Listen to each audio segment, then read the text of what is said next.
Una facoltà.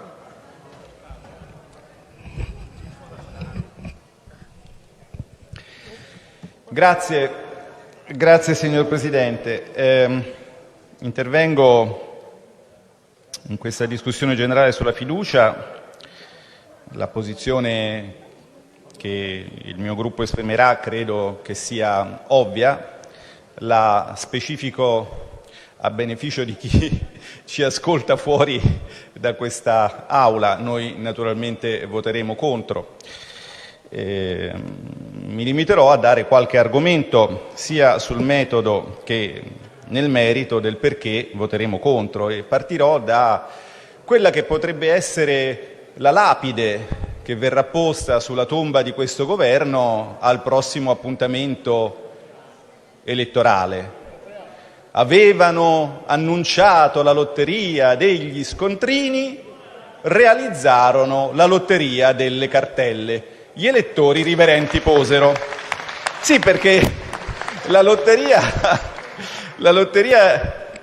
degli scontrini è stata posposta al 1° gennaio, mentre il 15 ottobre partiranno 9 milioni di cartelle, un po' alla volta però, ci ha detto il signor Ministro dell'Economia e delle Finanze. Partiranno con delicatezza, quindi qualcuno se le troverà nella cassetta della posta, in una situazione economica del Paese che è quella che sappiamo, e lo è anche perché questo Governo, dal punto di vista del metodo, ha commesso un errore tragico, una tragica sottovalutazione dell'entità della crisi, che si è tradotta, anziché in pochi interventi incisivi, come è stata richiesta corale di tutta l'opposizione durante la discussione generale di ieri sul merito del provvedimento, in una specie di pioggerellina d'agosto di interventi più o meno fondati, più o meno utili. E qui si entra un po' anche, fatemi un attimo addentrare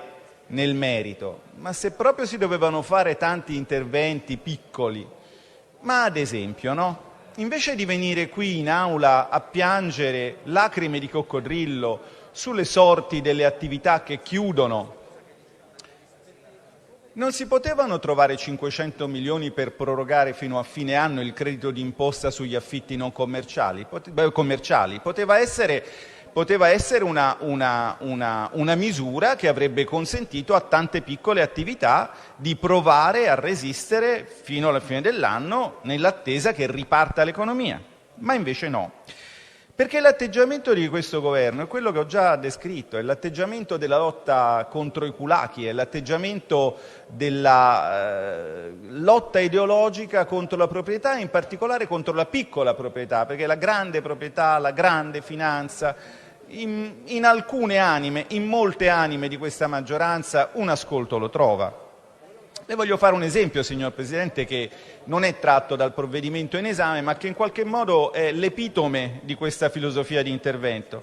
Abbiamo adesso in discussione in Commissione, credo che sia già stato, non so se è stato incardinato, ma un disegno di legge di misure per la rigenerazione urbana. Si sposa all'argomento che le ho portato, perché all'articolo 6 di questo disegno di legge, pensi che cosa si è inventata questa maggioranza? Si è inventata questa cosa: i comuni censiscono e mappano gli immobili commerciali localizzati nei centri urbani storici inutilizzati da più di 12 mesi e, rilevando il danno di immagine per la comunità dovuto al degrado urbano causato dal loro inutilizzo, possono modificare in aumento l'aliquota di base dell'IMU fino a 3 volte. Non so se mi sono spiegato. Cioè, un esercizio, un proprietario ha un negozio sfitto, per questa maggioranza è colpa sua, e quindi gli triplichiamo l'IMU, perché così, bastonandolo, avrà incentivo ad affittarlo a chi? Se nel frattempo una crisi di domanda senza precedenti e interventi non risolutivi da parte del Governo fanno chiudere le attività commerciali. Cioè, io vorrei... ma questa filosofia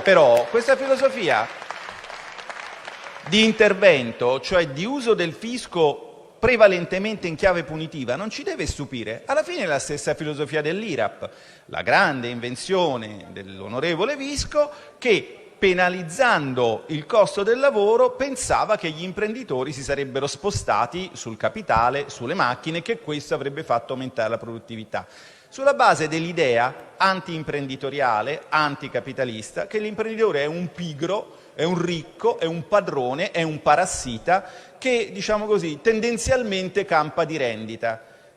Questi imprenditori, ci saranno anche, per carità, ogni cesto ha delle mele marce, tranne questa maggioranza, ben inteso, e quindi può anche essere che sia così. Gli imprenditori che vedo io sono imprenditori che ogni mattina si svegliano col desiderio di efficientare i propri processi interni, di migliorare il proprio prodotto, e che incontrano su questa strada 3 ostacoli che questo governo non ha fatto nulla per rimuovere finora: lo stato pietoso delle infrastrutture, una crisi di domanda senza precedenti, già evocata, ma ricordiamola, e last but not least, per parlare come parlano al MEF, lo stato anche della giustizia civile, perché anche quello crea grossi problemi al sistema imprenditoriale e in particolare agli investitori esteri. Non nomino per esempio l'Ilva, per carità di patria. Quindi, come dire, a fronte di tutto questo siamo nel solito provvedimento che parla di tutto perché non si possa approfondire niente e che si tramuta poi fatalmente nelle commissioni, perdonatemi il neologismo, spero che non venga censurato dalla Presidenza, in un marchettificio su cui poi si abbatte la mannaia della Ragioneria Generale dello Stato, espungendo o comunque, diciamo così, censurando perfino emendamenti che lo stesso MEF aveva proposto, il che tra l'altro pone un interessante tema istituzionale, ovvero se la Ragioneria Generale sia un'autorità indipendente dal governo e non sia un'articolazione del Ministero, perché, diciamo così, posto che non si parlino in quel palazzo, bisognerebbe decidere comunque chi comanda, e questo è un tema che lascio alla riflessione di tutti noi. Quindi queste erano brevi osservazioni che volevo fare, oltre alle solite: l'ennesima sfiducia, il governo non ci ascolta. Non è vero, perché il sottosegretario Castaldi mi ascolta e gliene sono grato, eccetera, eccetera, eccetera. Ma i problemi di metodo rimangono e sono questi. Comunque, l'epitaffio io ve l'ho offerto, gli elettori presto lo apporranno sul vostro estremo riposo. Grazie, senatore Bagnai.